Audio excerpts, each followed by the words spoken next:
नमस्कार, मैं ऋचा गौतम। आप सभी का आज के इस पुस्तक विमोचन कार्यक्रम में हार्दिक स्वागत करती हूँ। जैसा कि हम सभी जानते हैं कि भारतीय संस्कृति की सदियों से परंपरा रही है कि हम किसी भी कार्यक्रम का आरंभ सरस्वती वंदना से करते हैं। तो उसी परंपरा का निर्वाह करते हुए और कार्यक्रम का शुभारंभ करते हुए मैं महाकवि श्री सूर्यकांत त्रिपाठी निराला जी द्वारा रचित सरस्वती वंदना आप सभी के सामने प्रस्तुत करने जा रही हूँ। तो कुछ गलती हो तो क्षमा करिएगा। बिना साज के गा रही हूँ तो थोड़ा सा सुर ऊपर नीचे हो सकता है। वरदे वरदे वीणा वादिनी वरदे वरदे वरदे वीणा वादिनी वरदे प्रिय स्वतंत्र रव अमृत मंत्र नव प्रिय स्वतंत्र रव अमृत मंत्र नव भारत में भर दे वर दे वर दे वीणा वादिनी वर दे काट अंधुर के बंधन सर काट अंधुर के बंधन सर बहार जननी ज्योतिर्मय निर्झर काट अंधुर के बंधन सर बहाजननी ज्योतिर्मय निर्झर कलुष भेद हर नव प्रकाश भर कलुष भेद तम हर प्रकाश भर जगमग जग कर दे वर दे वर दे वीणा वादिनी वर दे वर दे वर दे वीणा वादिनी वर दे नवगति नवलय ताल छंद नव नवगति नवलय ताल छंद नव नवल कंठ नव जलद मंद्र रव नवगति नवलय ताल छंद नव नवल कंठ नव जलद मंद्र रव नव नव के नव विहग वृंद को नव नभ के नव विहग वृंद को नभ पर नभ स्वर दे वर दे वर दे वीणा वादिनी वर दे वीणा वादिनी वर दे वीणा वादिनी वर दे। थैंक यू, धन्यवाद। सबसे पहले तो विश्व रंग और टैगोर यूनिवर्सिटी का धन्यवाद देना चाहती हूँ आज के इस पुस्तक लोकार्पण कार्यक्रम का आयोजन करने के लिए और मुझे कार्यक्रम का आरंभ करने का सौभाग्य प्रदान करने के लिए। तो बहुत बहुत धन्यवाद आपका। अब मैं कार्यक्रम का संचालन करने के लिए हमारे बीच उपस्थित प्रसिद्ध लेखिका कवयित्री डॉक्टर निधि अग्रवाल जी को आमंत्रित करना चाहूंगी, परंतु उससे पहले मैं डॉक्टर निधि अग्रवाल जी का एक संक्षिप्त परिचय आप सभी को देना चाहती हूँ। आपका जन्म उत्तर प्रदेश के गाजियाबाद शहर में हुआ और वर्तमान समय में आप उत्तर प्रदेश के दूसरे ही नगर झांसी में एक चिकित्सक के रूप में कार्यरत हैं। आप कार्य अवश्य चिकित्सक का कर रही हैं, परंतु बचपन से ही हिंदी साहित्य में जो आपकी रुचि थी उसे आपने समाप्त नहीं होने दिया और यही कारण है कि आपकी लेखनी सदा चलती रही और परिणामतः वीणा, कथाक्रम, दुआबा, ककसार, आहा जिंदगी, पाखी, लम्हई, तेज हरियाणा, मुक्तांचल, अभिनव, इमरोज, कला वसुधा, परिकथा आदि साहित्यिक पत्रिकाओं में आपकी कविताएं और कहानियां प्रकाशित होती रही हैं और हो रही हैं। इसके अलावा कई स्थानीय पत्र पत्रिकाओं तथा डिजिटल मीडिया में भी रचनाओं का नियमित प्रकाशन होता है। इसके अतिरिक्त आप कविताओं, कहानियों और सामाजिक विषयों पर भी अपने ब्लॉग भी लिखती हैं। सूची यही समाप्त नहीं होती। मध्य प्रदेश के छत्तीसगढ़ आकाशवाणी पर आपकी रचनाओं का नियमित पाठ होता है। शीघ्र ही आपकी कहानियों के संग्रह की पहली पुस्तक अपेक्षाओं के बियाबान भी आने वाली है। आपको आमंत्रित करती हूँ कि आप आएं और कार्यक्रम का संचालन करें। धन्यवाद। बहुत शुक्रिया ऋचा जी। Thank you. प्रीत बसेरा काव्य संग्रह के लोकार्पण समारोह में उपस्थित सभी सम्मानित अतिथियों, आयोजक, विश्व रंग समिति व टैगोर विश्वविद्यालय, दर्शकों और श्रोताओं का मैं हार्दिक स्वागत व अभिनंदन करती हूँ। सुमधुर स्वर में सरस्वती माँ की वंदना सुनकर मन आह्लाद से भर गया है। वृंदावन उत्तर प्रदेश में जन्मी ऋचा जी हिंदी शिक्षिका के रूप में कार्यरत हैं। मथुरा वृंदावन आकाशवाणी से ब्रज भाषा की लोक गायिका के रूप में जुड़ी रही हैं। आप यूएई रेडियो से जुड़ी हुई हैं और कई स्तरीय कार्यक्रमों को आपने मधुर आवाज से सुर में बनाया है। प्रीत बसेरा डॉक्टर आरती लोकेश जी का दूसरा काव्य संग्रह है। मानवीय संबंधों, सुषमा, श्रृंगार, स्त्री मन आधारित 63 कविताओं को प्रेरणा, प्रकृति, प्रीति व प्रतीति 4 खंडों में बांटा गया है। मूल रूप से गाजियाबाद, उत्तर प्रदेश निवासी डॉक्टर आरती गोयल अंग्रेजी और हिंदी साहित्य दोनों में ही मास्टर्स की डिग्री लिए हैं। इतना ही नहीं, इंदिरा गांधी विश्वविद्यालय दिल्ली से हिंदी साहित्य में स्नातकोत्तर में स्वर्ण पदक भी प्राप्त किया है। 2 उपन्यास रोशनी का पहरा तथा कारागार पुस्तकाकार रूप में प्रकाशित हुए हैं। काव्य संग्रह छोड़ चले कदमों के निशान तथा प्रीत बसेरा भी प्रकाशित है। कहानी संग्रह साज की आज प्रकाशनाधीन है। काव्य संग्रह काव्य रश्मि, कथा संकलन झरोखे तथा शोध ग्रंथ रघुवीर सहाय के गद्य में सामाजिक चेतना की ई पुस्तक भी प्रकाशित हुई है। उनकी कहानियां, कविताएं व आलेख वीणा, दुआबा, इंद्रप्रस्थ भारती, हिंदुस्तानी भाषा भारती आदि कई प्रतिष्ठित साहित्यिक पत्रिकाओं में अनवरत स्थान पाते हैं। डॉक्टर आरती स्त्री पुरुष के समानाधिकार की समर्थक हैं। उनकी गद्य पद्य सभी रचनाओं में स्त्री के विचार, उद्गार और अंतर्मन चित्रित होते हैं। आइए उन्हीं से जानते हैं इस संग्रह के विषय में कुछ रोचक बातें। मैं आमंत्रित कर रही हूँ डॉक्टर आरती लोकेश जी को। आभार डॉक्टर निधि आपका मुझे इस मंच पर आमंत्रित करने के लिए। सबसे पहले तो मैं अभी आभार का ये समय तो नहीं है, अभी तो कार्यक्रम के शुरू का ही समय है, लेकिन ऋचा का आभार किए बिना मैं कार्यक्रम को शुरू नहीं कर पाऊंगी। इतनी सुंदर सरस्वती वंदना उन्होंने गाई और निराला जी की ये कविता हमें जो है पुनर्स्मरण उन्होंने करा दी, जो हम कभी अपने बचपन में हमने पढ़ी थी और उसके बाद तो हम जैसे भूले ही बैठे थे। और इतने सुमधुर गायन के साथ तो कार्यक्रम का आगाज ही इतना अच्छा है, तो मुझे पूरा विश्वास है कि बहुत अच्छा कार्यक्रम होगा। आभार बहुत आपका डॉक्टर निधि, और आभार सुधाकर सर का और सभी विद्वत जनों का यहाँ पर उपस्थित होने के लिए। तो जैसा डॉक्टर निधि ने मुझे कुछ शब्द कहने के लिए आमंत्रित किया है अपनी पुस्तक के बारे में, तो मैं बस कुछ अपने कुछ निजी अनुभव आप लोगों को बताना चाहूंगी कि कैसे मेरे लिखने लिखाने की शुरुआत हुई। तो बचपन में ही साहित्य में मेरी रुचि कुछ इस तरह से बनी कि जब भी विद्यालय में कोई स्पर्धा होती थी, कोई प्रतियोगिता होती थी, तो उसमें भाग लेने के लिए मैं हमेशा उत्साहित रहती थी।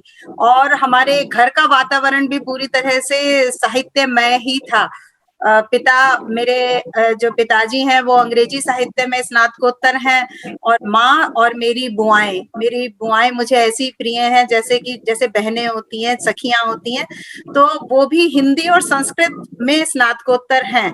तो जब भी कभी मुझे भाषण या किसी लेख प्रतियोगिता में भाग लेना होता था, तो वो मेरे लिए पूरी स्पीच और पूरा आर्टिकल वो तैयार करके दिया करती थी।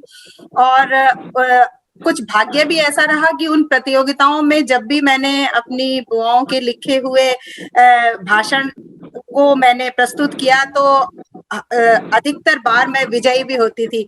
बस तब से उन्हें ही मैंने अपना आदर्श माना और ये सपना संजोया कि ऐसी ही दक्षता कभी मैं भी लेखन में हासिल करूं। और कॉलेज में भी जब गई और कार्य क्षेत्र में भी हल्का फुल्का लेखन चलता रहा। साहित्य के अध्ययन में एक बार फिर से रुचि जागृत हुई कुछ समय बाद। कुछ बीच में कुछ समय ऐसा आया जब काम के बोझ से और परिवार में व्यस्तता थोड़ी बढ़ी, तो अध्यापन जो है थोड़ा अध्यापन का कार्य तो चलता रहा, लेकिन जो है स्वाध्याय एक तरह से बंद हुआ। लेकिन धीरे धीरे जब जिम्मेदारियां संभालते संभालते थोड़ा आगे बढ़ी तो फिर से अध्ययन में और साहित्य में रुचि जागृत हुई और हिंदी में पीएचडी करने का विचार आया और विधाता की कृपा से वो भी संभव हुआ। तो फिर से लेखन कार्य ने जोर पकड़ा। आरंभिक दौर में कुछ गद्य लेखन ही किया, कहानियां लिखी, उपन्यास लिखे, कविताएं लिखने का विचार इतने शुरू में नहीं आया था मुझे। समय ने कुछ ऐसा पलटा सा लिया कि अब मैं लिख के देती थी और मेरे अपने बच्चे या मेरे छात्र छात्राएं तो प्रतियोगिताओं में उसे प्रस्तुत करते थे। तो कभी मैं जैसे इंग्लिश में हम कहते हैं कभी मैं मेज के इस तरफ थी तो अब मैं मेज के दूसरी तरफ थी। तो शिक्षा क्षेत्र में जुड़े होने के कारण कविताओं के सृजन के इस तरह से कई अवसर मिले।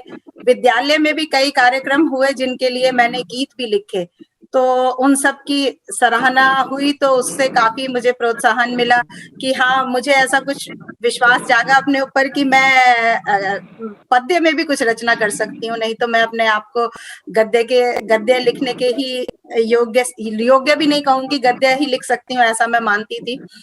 फिर कुछ धीरे धीरे ऐसी संस्थाओं से जुड़ना संभव हुआ जहां नियमित काव्य रचना के लिए प्रेरणा मिलती थी। उस दौरान बहुत सी कविताओं की रचना हुई, कई कविता पाठ भी हुए, कविताओं की समीक्षाओं का भी अवसर मिला। तो समीक्षाओं से आपको अपनी गलती और अपनी अच्छाइयां, खूबियां और कमियां सबका हमें पता लगता है। तो उसके उन समीक्षाओं के परिणाम भी कुछ उत्साहवर्धक रहे। तब कुछ ऐसा आत्मविश्वास जागा और इस विवेक ने जन्म लिया कि कौन सा भाव जो है मस्तिष्क में उमड़ने के बाद उसे कविता में पुरोना उचित है और किस भाव को हमें गद्य में ढालना चाहिए।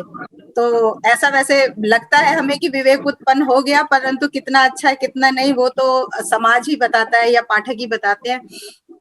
तो इसी क्रम में लिखते लिखते कुछ 150 कविताएं एकत्रित हो गई। तो और जब भी कभी विद्यालय में भी कोई ऐसा अवसर प्राप्त होता, कोई कविता मैं सुनाती, तो मित्रों ने, सहयोगियों ने, परिवार वालों ने, सबने ये आग्रह किया कि इन कविताओं को पुस्तक का आकार मिलना चाहिए। और सबके उत्साहवर्धन से मैं फिर प्रकाशकों से परामर्श करना आरंभ किया।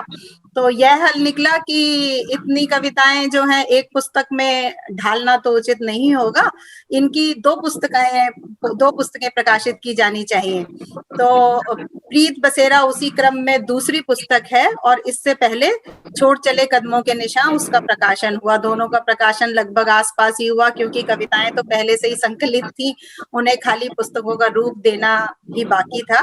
तो ये हाल ही में प्रकाशित पुस्तकें हैं। और प्रीत बसेरा पुस्तक में आदरणीय सुधाकर सर ने भी मेरे लिए कुछ शब्द उसमें लिखे हैं, वो पुस्तक का हिस्सा है। तो वो मेरे लिए बड़े सौभाग्य की बात है कि आदरणीय का आशीर्वाद पुस्तक के साथ पहले ही जुड़ा हुआ है। और इस पुस्तक में श्रृंगार की कविताओं की बहुलता है और इसीलिए ये तय किया कि इसका दूसरी पुस्तक का नाम प्रीत बसेरा देना उचित रहेगा। और इसी पुस्तक में प्रीत बसेरा नाम की एक कविता भी संकलित है। तो वहीं से ये विचार आया कि पुस्तक का नाम प्रीत बसेरा दिया जाए। तो प्रीत बसेरा कविता की पंक्तियां मैं आपके सामने जरूर प्रस्तुत करना चाहूंगी। तो प्रीत बसेरा कविता इस प्रकार है।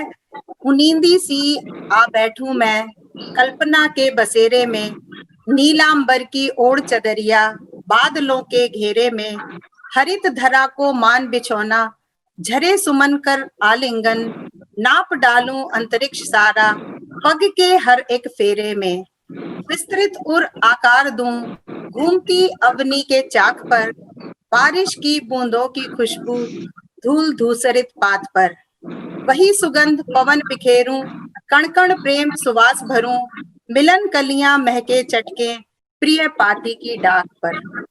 तो इस तरह से कुछ कविता की रचना हुई। और कई बार मुझसे ये पूछा भी जाता है, जैसे यहाँ पर जो मेरे प्रिय मित्र भी उपस्थित हैं आज के कार्यक्रम में, कि उन्होंने पूछा कि कोई मुझे दीदी भी कहता है, कोई मैम भी कहता है कि आपको कौन सी कविता सबसे अच्छी लगती है। तो मैं उनसे यही कहती थी कि जैसे एक माँ को अपनी हर संतान से बराबर प्यार होता है, तो ये हमें यहाँ इस काव्य संग्रह में तो 63 कविताएं हैं। मैं कोई गांधारी से जाके पूछे कि अपने 100 पुत्रों में से उन्हें कौन सा पुत्र अधिक प्यारा है, तो शायद वो ना बता पाए। तो इसी तरह से मैं भी किसी को ये तो नहीं बता पाऊंगी कि मुझे कौन सी कविता सबसे प्यारी है। मुझे तो सारी कविता अपने बच्चों जैसी लगती हैं। और इस काव्य संग्रह की जो खास बात है वो ये है कि ये काव्य संग्रह मेरी प्रिय सासू माँ को समर्पित है, और दुर्भाग्य से कुछ समय पहले ही मैंने उन्हें खो भी दिया। अब वो इस दुनिया में हमारे साथ नहीं है। और ये दुर्भाग्य हुआ भी ऐसा कोरोना के टाइम पे कि उनके अंतिम दर्शन भी सुलभ नहीं हुए। तो उनको श्रद्धांजलि देने का मेरे पास इसके अलावा कोई दूसरा कोई उपाय नहीं था। तो ये पुस्तक संग्रह मैंने उन्हें समर्पित किया है। और बाकी ये है कि मैं तो इस पुस्तक के बारे में अनवरत बोल सकती हूँ, क्योंकि इसके अंदर कविताओं की रचना की है। हर कविता के पीछे एक कहानी भी छुपी हुई होती है, हर कविता के पीछे एक भाव होता है जो उद्वेलित करता है आपको कुछ रचना करने के लिए। तो लेकिन समय सीमा का ध्यान रखते हुए निधि जी मंच संचालक हैं और वो बाद में कहेंगी कि आपने बहुत टाइम लिया, तो मैं वापस मंच उन्हें सौंपती हूँ। और ये जरूर कहूंगी कि पुस्तक के पाठकों से ज्यादा जो समीक्षक होते हैं वो उसका सही मूल्यांकन कर सकते हैं। और बाकी सुधाकर सर भी बताएंगे कि उन्होंने भी पुस्तक को कई बार पढ़ा है, तो वो उनको कैसा लगा। तो जब निधि जी उन्हें आमंत्रित करेंगी तो तब मुझे समझ में आएगा कि हाँ मैंने कहाँ गलती करी है, क्या किया है। तो निधि जी, आपके अनुभवों से हमें ये तो हम समझ ही रहे हैं कितनी सारी कविताओं की जिन्होंने रचना की है वो निश्चित ही बहुत खूबसूरत लिखती होंगी। लेकिन जो सबसे प्यारी बात उभर कर आई है कि जो पारिवारिक मूल्य आपके इस वक्तव्य में से निकल कर आए हैं कि कैसे आपके परिवार ने आपको प्रेरित किया और हमेशा उनका स्नेह आपको मिला, और वही स्नेह आप अपने स्टूडेंट्स को दे रही हैं और अपने आसपास के बच्चों को दे रही हैं। तो ये सबसे खूबसूरत बात जो कविताएं हैं या जो भी रचनात्मकता है वो शायद इन्हीं संवेदनाओं से निकल कर आती है। तो बहुत प्यार भरा आपका वक्तव्य रहा। और इस किताब की रचना प्रक्रिया से परिचित होने के उपरांत अवश्य ही आपके मन में इसे देखने की भी जिज्ञासा हम सबके मन में उत्पन्न हो गई है। और पीठ पसेरा के विमोचन के लिए मैं आमंत्रित कर रही हूँ हिंदी अकादमी दिल्ली सरकार के पूर्व सदस्य व सलाहकार, लेखक, कवि व संपादक आदरणीय सुधाकर पाठक जी को। आप हिंदी भाषा के प्रबल समर्थक, प्रचारक और भारतीय भाषाओं के संरक्षण के पक्षधर हैं। हिंदी भाषा के प्रचार प्रसार के लिए आपके द्वारा किए जा रहे कार्यों को रेखांकित करते हुए दिल्ली सरकार की हिंदी अकादमी के द्वारा आपको वर्ष 2018-19 के विशेष योगदान सम्मान से सम्मानित किया गया है। आप 11वें विश्व हिंदी सम्मेलन मॉरिशस के लिए विशेष मंत्रालय के सरकारी प्रतिनिधि मंडल में सम्मिलित थे और वर्ष 2015-16 में हिंदी अकादमी दिल्ली के सलाहकार समिति के सदस्य भी रहे हैं। भारतीय भाषाओं के प्रचार प्रसार एवं संवर्धन के लिए राष्ट्रीय स्तर पर कार्य करने वाली संस्था हिंदुस्तानी भाषा अकादमी के आप संस्थापक अध्यक्ष हैं। आपके मार्गदर्शन में यह संस्था एक त्रैमासिक पत्रिका हिंदुस्तानी भाषा भारती का प्रकाशन कर रही है, जिसके आप संपादक हैं। आप शिक्षक प्रकोष्ठ भारतीय भाषाओं के शिक्षकों का राष्ट्रव्यापी संगठन के संचालक भी हैं। आपके कविता संग्रह जिंदगी कुछ यूं ही का प्रकाशन वाणी प्रकाशन ने किया है और जिसका पंजाबी, अंग्रेजी एवं नेपाली में अनुवाद भी हुआ है। इस पुस्तक पर समीक्षाओं के लिए साहित्य समीक्षा सम्मान दिया गया और चयनित समीक्षाओं पर एक पुस्तक शब्द गाथा भी प्रकाशित हुई। आपने लगभग 15 पुस्तकों का संपादन भी किया है। इंदिरा गांधी राष्ट्रीय कला केंद्र द्वारा प्रकाशित देश के वरिष्ठ साहित्यकारों एवं विद्वानों के वक्तव्यों पर आधारित पुस्तक राष्ट्र निर्माण में हिंदी की भूमिका का सह संपादन भी किया है। आपने हाल ही में भारतीय भाषाओं पर केंद्रित 3 पुस्तकों भाषागत अनागत, हिंदी विमर्श के विविध आयाम, भारतीय भाषाएं चिंता से चिंतन तक का संपादन किया है, जिसे साहित्यकारों, शोधकर्ताओं, पत्रकारों और भारतीय भाषाओं के पक्षधरों द्वारा बहुत सराहा जा रहा है। हिंदी भाषा साहित्य के क्षेत्र में योगदान के लिए आपको उत्तर प्रदेश प्रेस क्लब का सृजन सम्मान, अमर भारती भारतीय संस्कृति सम्मान, संस्कार भारती सहित कई संस्थाओं द्वारा सम्मानित किया गया है। आपकी दूरदर्शन के विभिन्न चैनलों पर साक्षात्कार एवं परिचर्चा में सहभागिता रहती है तथा पत्र पत्रिकाओं में आपके भारतीय भाषाओं से संबंधित आलेख प्रकाशित होते रहते हैं। आदरणीय का मानना है कि विश्व की प्रत्येक भाषा एक अमूल्य धरोहर है, इसलिए कोई भाषा विलुप्त नहीं होनी चाहिए। जब कोई भाषा मरती है तो उसके साथ उस भाषा का साहित्य, संस्कृति और सभ्यता भी मरती है। इसलिए किसी राष्ट्र की संस्कृति और सभ्यता को बचाना है तो उस राष्ट्र की भाषा को बचाइए। प्राथमिक स्तर पर मातृभाषा में शिक्षा और उच्चतर माध्यमिक शिक्षा में हिंदी को अनिवार्य विषय के रूप में सम्मिलित करने के आप पक्षधर हैं। आपका मानना है कि विदेशी भाषाओं का ज्ञान भी जरूरी है, लेकिन अपनी भाषाओं की कीमत पर नहीं। देश भर के भाषा शिक्षकों और छात्रों के लिए कार्य करने वाले सुधाकर पाठक जी का सुप्त वाक्य है कि पत्तों पर पानी डालने से नहीं, जड़ों को सींचने से बढ़ेगी हिंदी, और भाषणों से नहीं, आचरण से बचेंगी भारतीय भाषाएं। आपकी गरिमामयी और स्नेहिल उपस्थिति के लिए हार्दिक आभार सहित 2 शब्द कहकर हम सभी को अनुग्रहित करने के लिए मैं आदरणीय से निवेदन करती हूँ। बहुत बहुत आभार निधि जी आपका, ये सौभाग्य मुझे मिल रहा है। अच्छा है। आभार सर आपका बहुत बहुत। इस पटल पर उपस्थित अभी सभी अतिथियों का मैं सादर अभिवादन करता हूं। ये मेरे लिए सौभाग्य का विषय है कि विश्व रंगमंच के इस कार्यक्रम के दौरान इस पुस्तक का विमोचन हो रहा है। पुस्तक के ऊपर, क्योंकि पुस्तक आप लोगों के पास है, पुस्तक में एक भूमिका लिखी गई और निश्चित रूप से जब भूमिका लिखी जाती तो जैसा आरती मैडम ने कहा कि उसको कई बार पुस्तक को पढ़ा जाता है। और जब आरती मैडम ने मुझे संपर्क किया कि इस पुस्तक के ऊपर भूमिका लिखनी है, तो मैंने उनसे निवेदन ये किया था कि किसी वरिष्ठ साहित्यकार को आप कहें और वो इसके ऊपर भूमिका लिखे। मेरा निवेदन यही था, लेकिन उनका अनुरोध था और एक छोटी बहन की तरह उन्होंने ये कहा कि आप ही इसका लिखेंगे, तो मैंने उस भूमिका को लिखना स्वीकार किया और जो भी कुछ मैं लिख पाया, क्योंकि मैं भाषा के ऊपर काम करने वाला व्यक्ति हूँ, भारतीय भाषाओं पे काम करता हूँ और साहित्य में दखलंदाजी थोड़ी बहुत रखता हूँ, लेकिन मेरा मुख्य कार्य जो है वो भाषाओं के संरक्षण, संवर्धन और उन्नयन के लिए कार्य करना है। डॉक्टर आरती जी से मेरा जो परिचय है, क्योंकि इस समय पुस्तक पे अभी और लोग परिचर्चा भी करेंगे, मैं पुस्तक पे भी आऊंगा, क्योंकि इस कार्यक्रम की अपनी समय सीमाएं हैं, मुझे 10 मिनट का समय दिया गया है, तो मुझे लगता है कि पुस्तक के ऊपर बहुत सारे लोग चर्चा करेंगे, आरती मैडम भी करेंगे, अभी और लोग भी करेंगे। मेरा पहला परिचय जब आरती जी से हुआ उस समय शायद मुझे मेधावी छात्र एवं शिक्षक सम्मान समारोह का हमारी संस्था ने घोषणा की, जो प्रत्येक वर्ष एक आयोजन हमारा होता है जिसके अंदर हम भाषा गौरव शिक्षक सम्मान देते हैं और हिंदी भाषा और भारतीय भाषाओं के बच्चों को जो मेधावी छात्र हैं उनको सम्मानित करते हैं। मेरे लिए सुखद अनुभूति थी। डॉक्टर आरती गोयल जी ने मुझे संपर्क किया कि यूएई से उनका स्कूल इसमें हिस्सेदारी करना चाहता है।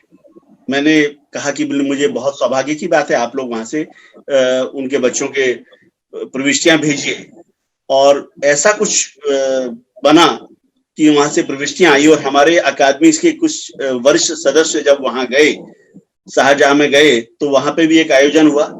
आरती मैडम का वहां सम्मान किया गया भाषा गौरव शिक्षक सम्मान से, बच्चों के सम्मान पत्र गए, पदक गए और एक वहां आयोजन कर पाए। उसके बाद मुझे फिर फोटो भेजी गई, चित्र आए वहां से, स्कूल में भी इन्होंने बहुत बड़ा आयोजन किया। मेरे लिए साहित्य के साथ साथ भाषा के लिए काम करने वाले जो व्यक्ति, उनका सम्मान बहुत होता है। इस दृष्टि से डॉक्टर आरती गोयल का सम्मान मेरी नजरों में बहुत है। एक तो इस शिक्षण से जुड़ी हुई है, भाषा को लेकर चल रही है, साथ में आप सृजन कर रही है। मेरा मानना है कि हमारी तरफ से 50 पुस्तकों का भी लेखन, मेरी जब पुस्तक आई, वाणी प्रकाशन ने जब छापी, और उसके बाद मुझे लगा कि पुस्तकें बहुत आ रही हैं, छप के बहुत पुस्तकें आएंगी, लेकिन उस पुस्तकों को पढ़ेगा कौन? ये बार बार हर मंच पे हर जगह ये कहता हूँ कि पुस्तकों का प्रकाशन हो रहा है, साहित्य सृजन हो रहा है, लेकिन आने वाले समय में जो हिंदी साहित्य के जो पाठक हैं वो उनकी कमी हो रही है। स्कूली स्तर के ऊपर बच्चों के अंदर हिंदी को लेके जो उत्साह होना चाहिए वो दिखाई नहीं देता है। तो हमने कहीं ना कहीं पकड़ा कि स्कूली स्तर के ऊपर हम बच्चों को हिंदी से जोड़ने का कार्य करें, और डॉक्टर आरती गोयल ने उस काम को मुझे आगे बढ़ाया और विदेश तक उसको लेके गई। मेरे बहुत संपर्क के लोग ओमान में और जगह लोग हैं, लोग साहित्य की बात करते हैं, भाषा की बात बहुत कम करते हैं। मुझे लगता है कि भाषा और साहित्य दोनों का साथ साथ काम हो और साथ दोनों का जिक्र हो, दोनों साथ साथ बढ़ेंगे तो ही हम कहीं किसी मुकाम पर पहुंच पाएंगे। बहुत सारी पुस्तकों का प्रकाशन होने के बाद वो अलमारी में आ जाएं, या हम जो लोग बैठे वही उसकी चर्चा कर लें, मैं अपने जो काव्य संग्रह आपको दे दूं, आप मुझे दे दें, पढ़ें। हिंदी साहित्य के अंदर इस तरह की व्यवस्था चलती रही है। तो मुझे लगता है कि भाषा को लेकर जो गंभीरता साहित्यकारों में होनी चाहिए, लेखकों में, रचनाकारों में होनी चाहिए, वो बहुत आवश्यक है। वो आरती मैडम के अंदर मुझे देखने को बहुत मिली है। एक तो ये है कि ये पुस्तक छप के आई है, उसके भूमिका लिखने की बात हुई, मैंने भूमिका में लिखा है। आपने अगर इसमें लिखा, मैंने कहा था कि शब्दों के बीच के फासले में ठहरी कविताएं। मुझे सचमुच ये कविताएं बिल्कुल मेरे दिल के बहुत नजदीक लगी। मुझे लगा कि कुछ ऐसी कविताएं जो हमारे जीवन के बहुत नजदीक जो घटनाएं होती हैं, जो हमारी परिवेश होता है, उनसे जब कविताएं निकल के आती हैं तो वो मन से निकली हुई कविताएं होती हैं। मैंने आरती जी को कहा था कि आरती जी मैं कविताओं को पढ़ूंगा, मुझे थोड़ा समय दीजिए, मैं आपको बताऊंगा कि मैं भूमिका लिख पाऊंगा नहीं लिख पाऊंगा। तो मुझे लगा कि ये कविता बिल्कुल दिल के बहुत नजदीक कविताएं हैं, जो आम हम क्या करते हैं, एक विषय दे दिया, उस विषय पर कविता लिख दिया। जब तक रचनाकार का व्यक्तित्व उस रचना के साथ जुड़ेगा नहीं, रचना के अंदर वो खासियत आ नहीं पाएगी। व्यक्तित्व जुड़ जाता है जो सामने वाला। हम बहुत सारे मंचों पे देखते हैं, बहुत सारी कविताएं मंचों पे सुनाई जाती हैं, लोग बहुत बड़ी बड़ी बातें करते हैं, सैद्धांतिक बातें करते हैं, लेकिन असल जिंदगी में हम उन्हें पाते हैं कि वो सब कहीं ना कहीं कोई ना कोई एक्टिंग कर रहे हैं, कुछ और चीजें कर रहे हैं। जब हमारे मन में किसी व्यक्ति के प्रति श्रद्धा तब बढ़ती है जब लगता है कि इनके असली जीवन में भी और इनकी बातों में, दोनों में तारतम्य है, दोनों में कहीं ना कहीं जुड़ाव है। मुझे इस कविता संग्रह के अंदर आरती जी के व्यक्तित्व उनकी पुस्तकों में, उनकी रचनाओं में साफ झलका।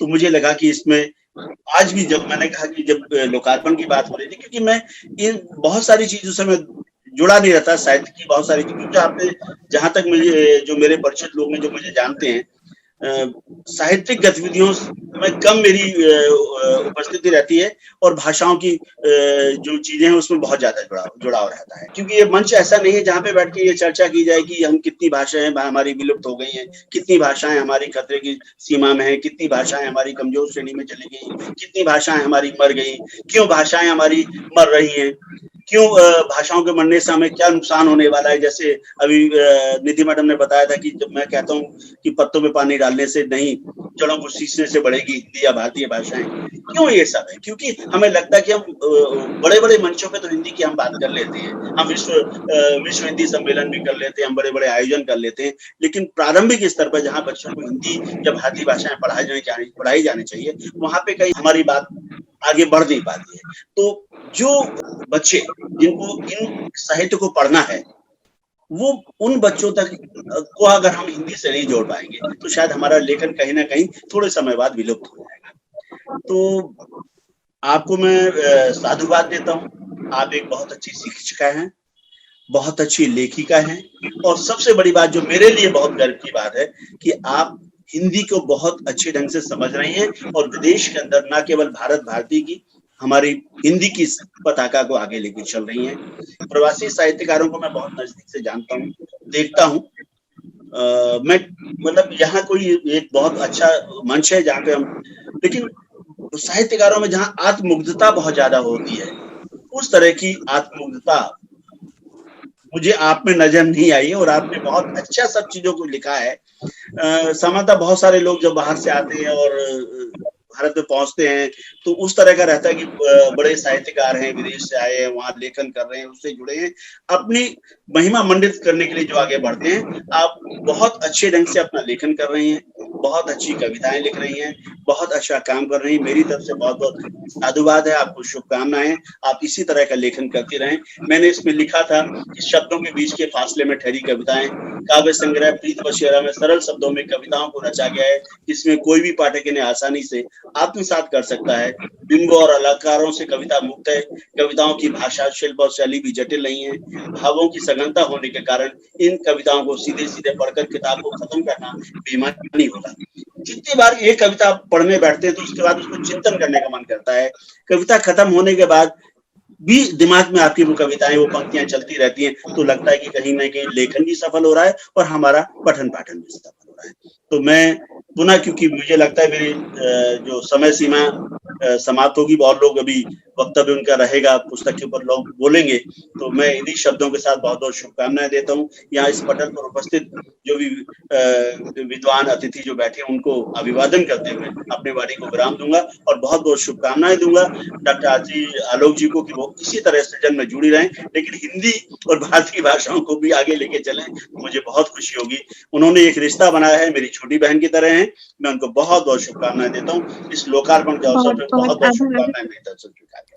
धन्यवाद। बहुत बहुत शुक्रिया सर, और आपने इतनी ज्ञानवर्धन की बातें हमें बताई हैं कि आपको बहुत हमें ज्यादा समय के लिए सुनने का मन कर रहा है, और आपकी बात से बिल्कुल सहमत हैं कि भाषा की शुद्धता अगर हम नहीं बना के रखेंगे, कोई भी साहित्य अगर अपनी भाषा की शुद्धता को खो देगा तो उसकी जो आयु सीमा है वो बहुत अल्पकालीन होगी।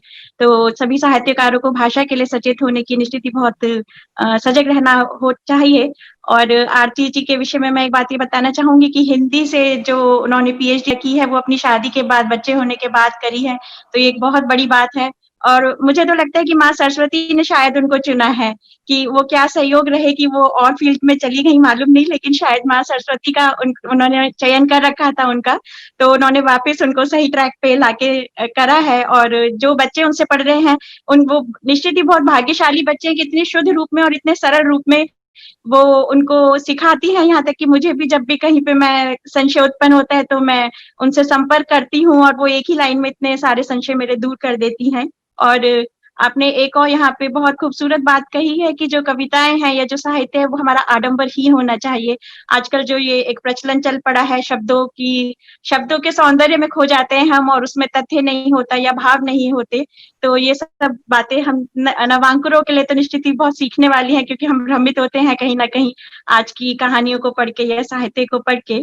और व्यक्तित्व से जुड़ी हुई कविताएं हैं, और मैं समझती हूँ कि जब एक किताब का लोकार्पण हो जाता है, किताब पाठक के हाथ में पहुंच जाती है, तो जो रचनाएं होती हैं वो लेखक की नहीं होती, वो पाठक की हो जाती हैं। अब जितने अधिक पाठक उसमें अपना व्यक्तित्व पालेंगे, उतना ही अधिक उस किताब की सार्थकता होगी, मैं समझती हूँ। और ये इस किताब में कितनी सामर्थ्य है पाठकों से जुड़ने की, कितने अधिक पाठक उससे जुड़ पाएंगे, इन सब पे चिंतन मनन करने का दायित्व हमारे क्रिटिक का है। तो मैं सास में आमंत्रित करना चाहूंगी डॉक्टर दीपा रस्तोगी जी को, और हरीशचंद्र वंशी दीपा रस्तोगी जी की जो जन्मस्थली है वो मेरठ है। अंग्रेजी साहित्य, इतिहास, शिक्षा शास्त्र, संस्कृत में स्नातकोत्तर डॉक्टर दीपा वर्ष 2003 से शिक्षण में सक्रिय हैं। अंग्रेजी में डॉक्टरेट की उपाधि लेने के पश्चात भी उन्होंने अपना कर्म क्षेत्र हिंदी को चुना है। कई राष्ट्रीय व अंतर्राष्ट्रीय पुरस्कारों से सम्मानित डॉक्टर दीपा समाज सेवा, काव्य रचना, अनुवाद एवं लेखन में निरंतर सक्रिय हैं एवं हिंदी भाषा के उत्थान के लिए प्रतिबद्ध हैं। मैं आमंत्रित कर रही हूँ डॉक्टर दीपा जी को। बहुत बहुत धन्यवाद दीदी। Tagore international literature and arts festival विश्व रंग अंतर्राष्ट्रीय साहित्य एवं कला महोत्सव के अंतर्गत वैश्विक तरंग पटल पर मैं डॉक्टर दीपा रस्तोगी आप सभी का हार्दिक अभिनंदन एवं स्वागत करती हूँ। सज्जनों एवं देवियों, आज अवसर है असाधारण कवित्री डॉक्टर आरती लोकेश जी के काव्य संग्रह प्रीत बसेरा की समीक्षा का। ख्वाब हैं कुछ ख्वाहिशें, है मचलती तितलियां, रंगीन भी है संगीन भी है मोहिनी तितलियां, हसीन भी है गमगीन भी है मगन तितलियां, तराना भी है तरन्नुम भी है मदमस्त तितलियां। डॉक्टर आरती लोकेश जी ने अपने काव्य संग्रह प्रीत बसेरा में जीवन के सतरंगी इंद्रधनुष को प्रस्तुत किया है। कभी खुशी कभी गम के जायंट व्हील के चक्करों की तरह जिंदगी के हर अंतराल का नाभिकीय वर्णन किया है, बहुत सूक्ष्म वर्णन किया है, कुछ ऐसा वर्णन कि हर कविता अपनी सी लगती है, इतनी जीवंत कि पढ़ते ही मन मस्तिष्क में चलचित्र सा उभर आता है, चलायमान हो जाता है। साहित्य की सबसे प्रभावशाली विधा काव्य रचना के माध्यम से कवित्री जी ने अपने हृदय के उद्गारों की व्यथा और भाव विह्वलता को बहुत सुंदर तरीके से प्रस्तुत करने का एक अनूठा प्रयास किया है। उनके सुख दुख की उमंग और तरंग हम सभी को ओतप्रोत कर देती है। डॉक्टर आरती लोकेश जी ने प्रकृति, प्रेरणा, प्रीति और प्रतीति की भावनाओं के मोती एक ही धागे में पिरोकर साहित्य देवी माँ के लिए एक ऐसा गहना गूंथा है जिसके श्रृंगार से साहित्य माता के सौंदर्य में चार चांद लग गए हैं। डॉक्टर आरती लोकेश जी का परिचय दो शब्दों में देना तो संभव ही नहीं है। वे साहित्य की अगाध साधिका हैं। काव्य विधा ही उनका आभूषण है, जिसकी शोभा है उनका नवीन काव्य संग्रह प्रीत बसेरा, एक ऐसी पुष्प वाटिका जिसमें भांति भांति की कविता पुष्प रूप खिले हुए हैं। प्रीत बसेरा विश्व के साहित्य रूपी पर्यावरण को निरंतर सुगंधित करता रहेगा और उसका स्रोत रहेंगी हमारी कमल नलिनी डॉक्टर आरती लोकेश जी।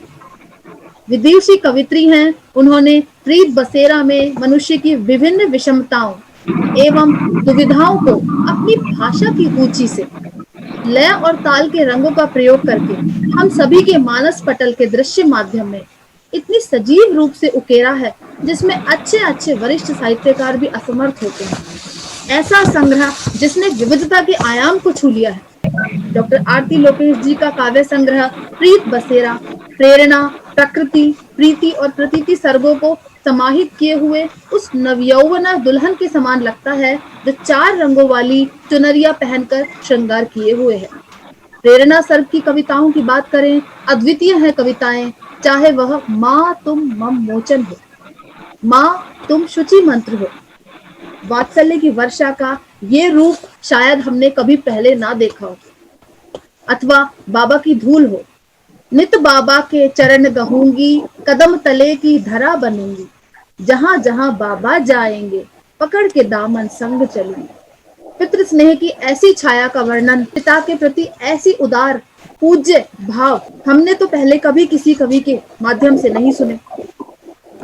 बात करें प्रकृति सर्ग की, प्रकृति का मानवीकरण देखिए कितना सुंदर।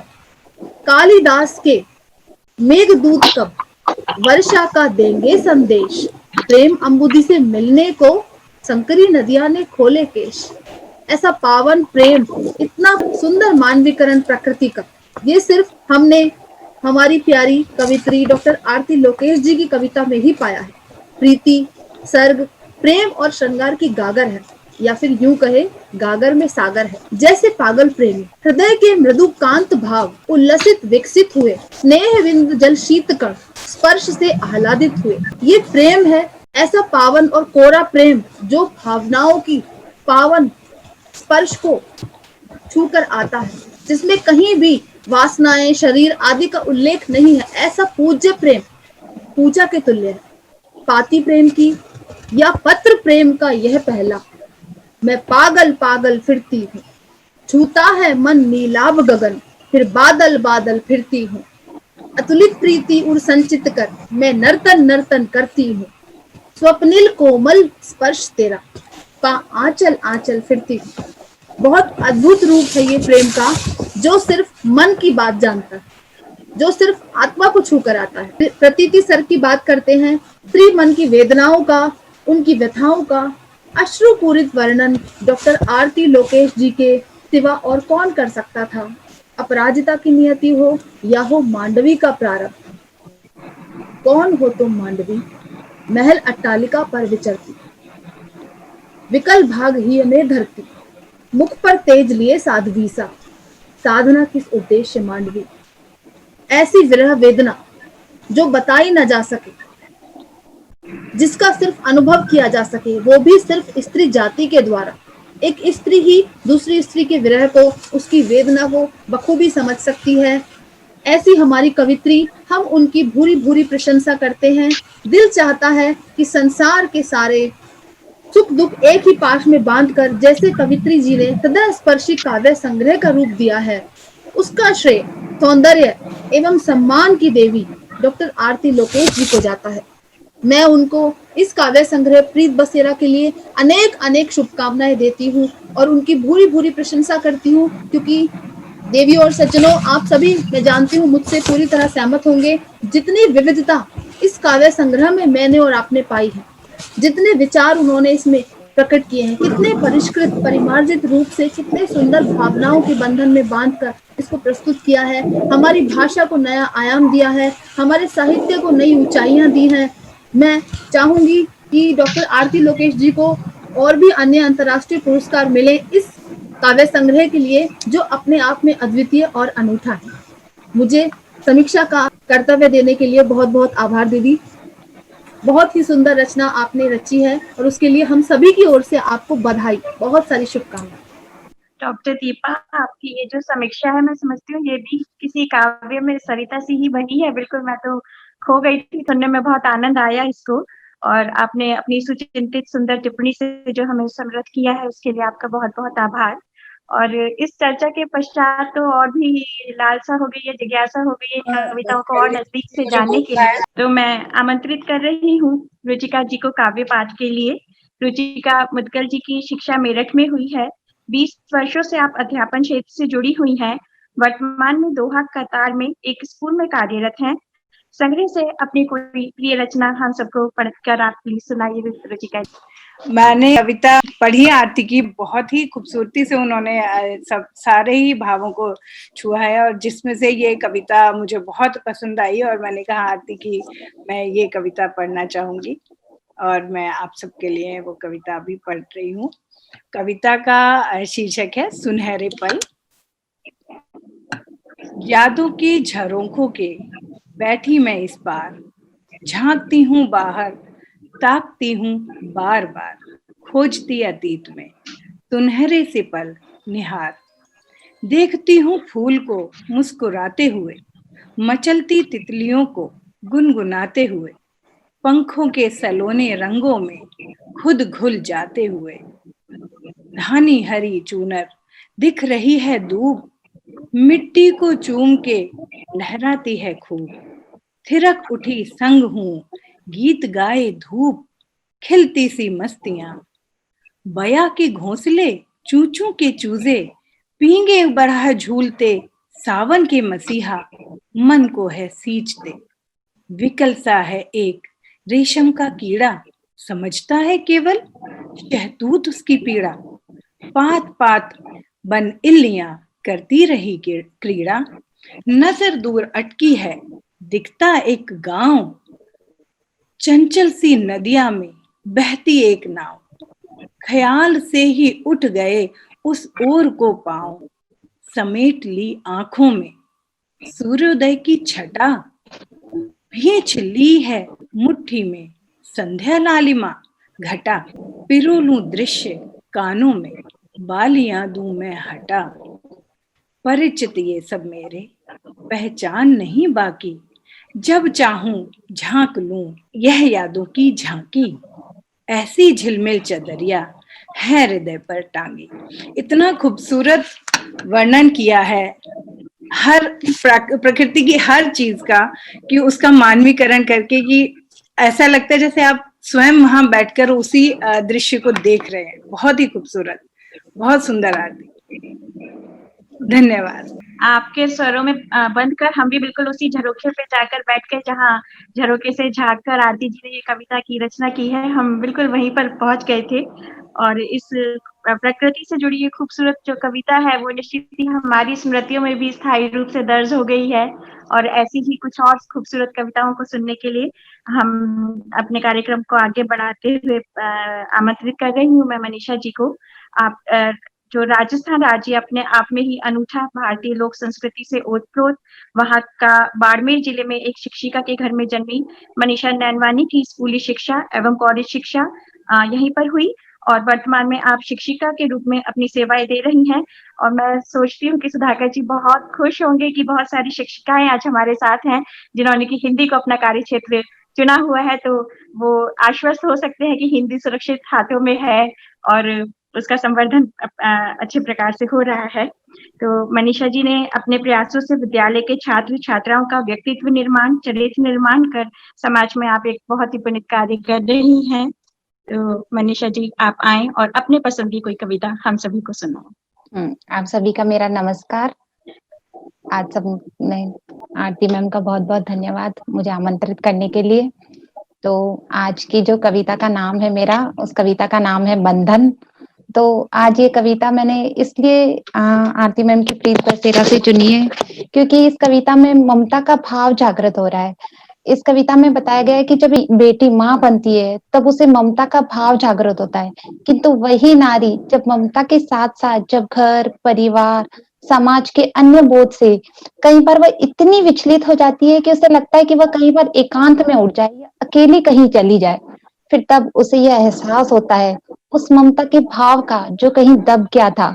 जब उसका ये एहसास जागृत होता है तब उसे ये पता चलता है कि नहीं, जिस दुनिया को छोड़ के मैं कहीं जा रही थी असल में मेरी वही दुनिया है। वे छोटे बच्चे वही तो मेरे अपने हैं, वह मेरा परिवार वही मेरा अपना है। सो एक नारी के अंदर का यही ममता का भाव इस कविता के द्वारा मैं प्रस्तुत करने जा रही हूँ। तो आज की कविता का नाम है बंधन।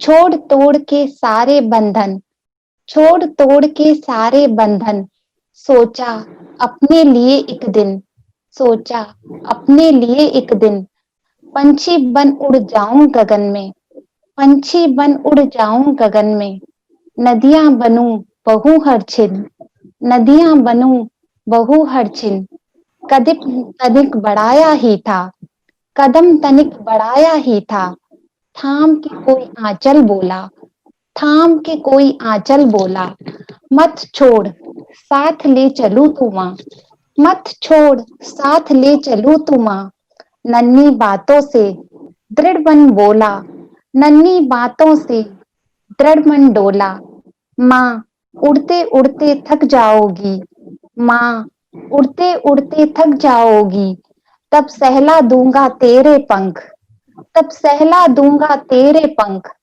झरना बन नीचे झरो जब, झरना बन नीचे झरो जब, मैं भर लूंगा अपने अंक, मैं भर लूंगा अपने अंक, ममता के थे ये वे बंधन, ममता के थे ये वे बंधन, जिन्हें तोड़ने थी मैं चली, जिन्हें तोड़ने थी मैं चली, दुलारे मेरे बने सहारे, दुलारे मेरे बने सहारे, जहां चली मैं कहाँ चली, जहां चली मैं कहाँ चली।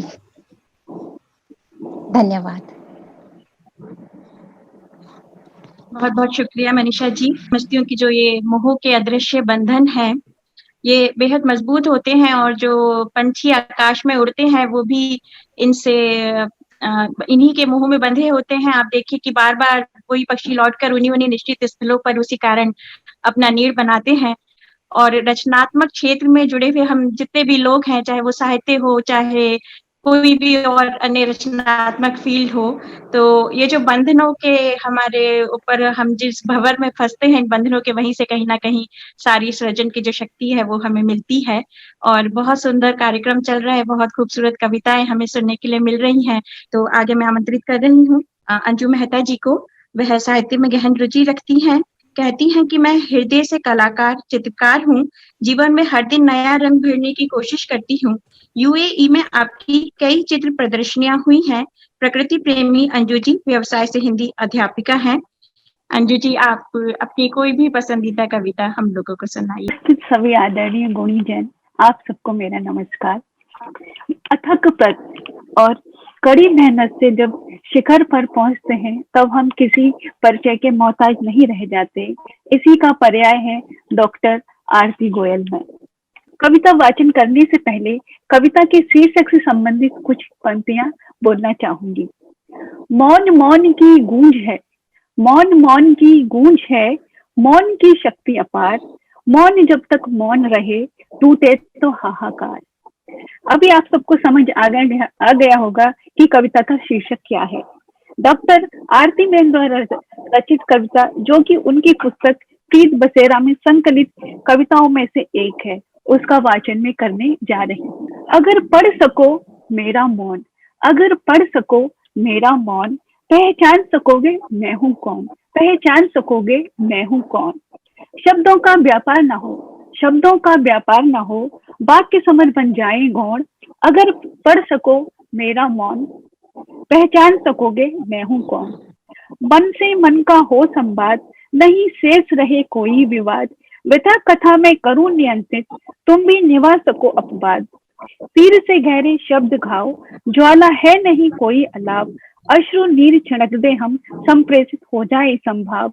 अगर पढ़ सको मेरा मौन, समझ सकोगे मैं हूँ कौन।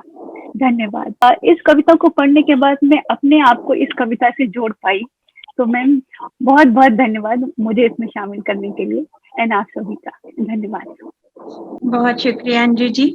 और मैं समझती हूँ कि अपनी कविताओं पर आप सभी की इस स्नेह वर्षा को देखकर आरती जी अवश्य ही बहुत भाव विभोर हो रही होंगी और जरूर उनके मन में कुछ चल रहा होगा। तो मैं आमंत्रित करती हूँ कि वह आए और अपने दिल की बात हम सबसे साझा करें। आज निधि, आपने मुझे ऐसा अवसर दिया है, मैं वाकई में भाव विभोर हो गई और मेरी आंख में आंसू भी आ गए।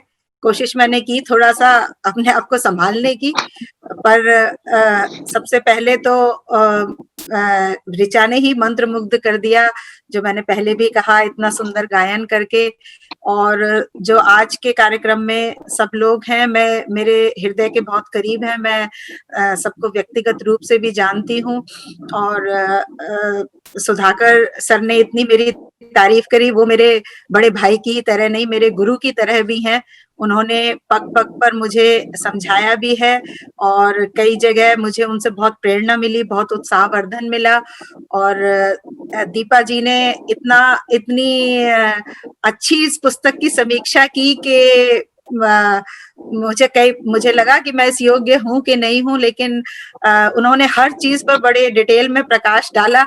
और मैं दीपा जी से ये भी चाहूंगी कि वो ये भी बताएं कि पुस्तक में अगर या मेरे लेखन में किस तरह से मैं और सुधार ला सकती हूँ, क्योंकि वो एक समीक्षक हैं, तो वो इस चीज को बता सकती हैं। और मैं स्वागत करूंगी समीक्षा में अपनी कमियों को भी जानने का, अपनी खूबियों को भी, और उससे सबसे ज्यादा लाभ भी मुझे ही होगा, जिससे कि मैं उन कमियों को आगे सुधार भी सकूंगी। और रुचिका ने इतनी अच्छी तरह से मेरी कविता सुनाई और उन्होंने ये भी बताया कि उन्हें क्यों ये पसंद आई, उससे रुचिका का भी प्रकृति प्रेम समझ में आता है। और मनीषा और अंजू जी सबने सबसे बड़ी बात तो मैं ये मानती हूँ कि आपने उस पुस्तक को पूरा पढ़ा और उसमें से एक कविता चुनी, क्योंकि आज जो हमारे समाज की विडंबना है कि हमारे पास पाठक नहीं है ना। और यहाँ पर मैं थोड़ा सा अगर हास्य भी बीच में डालूं तो हमारे साथ सबसे बड़े पाठक हमारे सुधाकर सर जी हैं, जिनका सरनेम ही पाठक है। तो सुधाकर सर हमारे साथ हैं तो हमें पाठक जरूर मिलेंगे। और आपने सबने कविताएं पढ़ी, यही मेरे लिए सबसे बड़े सौभाग्य की बात है। और मुझे मतलब जितनी खुशी और जितना आनंद का अनुभव हो रहा है, मैं उसके लिए मैं निशब्द हूँ। मेरे पास आभार के लिए शब्द नहीं है। और सबसे बड़ा आभार तो इस टाइम टैगोर यूनिवर्सिटी का बनता है, जिन्होंने विश्व रंग का आयोजन किया। और विश्व रंग का जो कार्यक्रम था वो शुरू में 11 देशों में होना तय हुआ था। फिर जो है यूएई में इसका जब कार्यक्रम करने के लिए उन्होंने सोचा, तो उन्होंने मुझे आमंत्रित किया इसका कोऑर्डिनेटर बनाने के लिए। और अन्य कंट्रीज जो हैं उनके कोऑर्डिनेटर से भी मेरी लगातार मीटिंग और बातचीत होती रहती है। तो पुस्तक लोकार्पण का जो कार्यक्रम है, उन सबकी सलाह पर ही इसका होना तय हुआ, इसका होना निश्चित हुआ। और ये मैं जरूर कहूंगी कि ये बिल्कुल अभी 2-3 दिन पहले ही इस कार्यक्रम की चर्चा हुई और आनन फानन में जो है सुधाकर सर ने भी अपने इतने व्यस्त रहते हैं, वो फिर भी कुछ क्षण निकाल कर आना स्वीकार किया। और आप सबने भी अपने अपने कार्य क्षेत्र में पूरी तरह से बिजी होने के बावजूद भी सबने यहाँ पर आकर और इस प्रोग्राम में सहयोग किया। तो टैगोर यूनिवर्सिटी की तो मैं आभारी हूँ ही। विश्व रंग यूएई कार्यक्रम करने का उन्होंने अवसर दिया और निधि जी ने इतना अच्छा संचालन किया। तो और ये मंच प्रदान करने के लिए टैगोर यूनिवर्सिटी, विश्व रंग, इस कार्यक्रम का शुक्रिया। और सबसे बड़ी बात यह है कि जो नए कलाकार हैं या मेरे जैसे नए लेखक हैं, उनके लिए समुचित भूमि और उनके लिए पल्लवन के लिए उपजाऊ मिट्टी जो है विश्व रंग का मंच जो है वो प्रदान कर रहा है। तो सुधाकर सर ने पुस्तक को गौरव प्रदान किया है, उसके अंदर कुछ शब्द अपने लिख के, और ये मेरे लिए बहुत बड़े सम्मान की बात है कि सर ने उन कविताओं को शब्दों के फासले के बीच ठहरी हुई कविताएं बताया और उन्होंने उसका आशय भी स्पष्ट किया, उसका अर्थ भी स्पष्ट किया कि वो क्या ये कहना चाहते हैं। क्योंकि जैसा उन्होंने खुद ही बताया कि मेरी कविताएं बिंबों से मुक्त हैं, तो मुझे बिंब कम समझ में आते हैं और मुझे लगता है कि जो पाठक है उसको पढ़े तो सीधा उसको समझ ले। तो सर ने तो उसको एक्सप्लेन भी किया और इतना अच्छा उसके लिए उन्होंने टाइटल दिया। तो उससे मेरी कविताओं में 4 चांद लग गए, पुस्तक में 4 चांद लग गए। और इस कुशल और अभूतपूर्व संचालन के लिए डॉक्टर निधि की भी मैं आभारी हूँ और मैं मंच वापस डॉक्टर निधि को सौंपती हूँ। तो मुझे अंत में बस यही कहना है, इससे ज्यादा तो मैं कह भी नहीं पाऊंगी। जो है समझ नहीं आ रहा, जब मनुष्य भाव विभोर हो जाता है तो उसे शब्द नहीं मिलते हैं कि वो क्या कहे। जो शब्द आपको अभी नहीं मिल रहे हैं वो मैं उम्मीद करती हूँ वो जल्दी ही आपकी किन्हीं रचनाओं में हम पढ़ेंगे, तो वो आपके शब्द निश्चित ही हम लोगों तक पहुंच जाएंगे और हमें प्रतीक्षा रहेगी।